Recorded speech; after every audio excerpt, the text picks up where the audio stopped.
حور اس عورت کو کہتے ہیں جس کی آنکھوں کی سفیدی نہایت سفید چمکیلی اور پتلی جو ہوگی وہ اس کی انتہائی گہری سیاہ ہوگی۔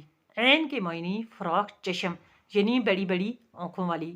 حضور اکرم صلی اللہ علیہ وآلہ وسلم نے حور کے بارے میں فرمایا اعوذ باللہ من الشیطان الرجیم بسم اللہ الرحمن الرحیم رب اغفر ورحم وانت خیر الراحمین۔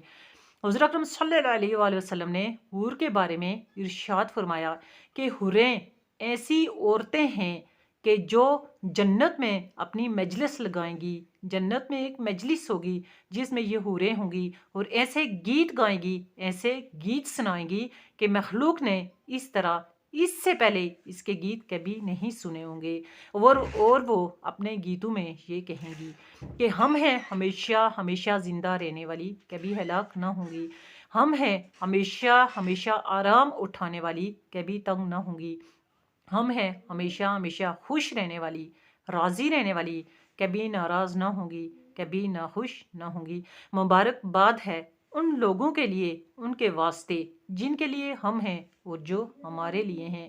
یہ حوریں ان کے لیے ہوتی ہیں، ان کے واسطے ہوتی ہیں جو جنت کی تیاری کرتے ہیں، جنت کے مستحق ہوتے ہیں۔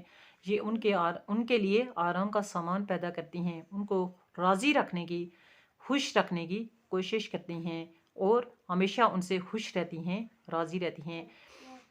اس طرح کی اسلامی معلومات حاصل کرنے کے لیے قبر کے بارے میں، دوزخ کے بارے میں، جنت جہنم کے بارے میں، دنیا کے بارے میں میرے اس اسلامی چینل کو سبسکرائب کر لیں تاکہ میری آنے والی جتنی بھی اسلامی معلومات ہوتی ہیں وہ آپ تک پہنچتی رہیں۔ آپ ایسی معلومات آگے دوسروں تک پہنچائیں، صدقہ جاریہ کا ثواب حاصل کریں اور ایمان میں اپنا حصہ ڈالیں۔ السلام علیکم ورحمۃ اللہ وبرکاتہ۔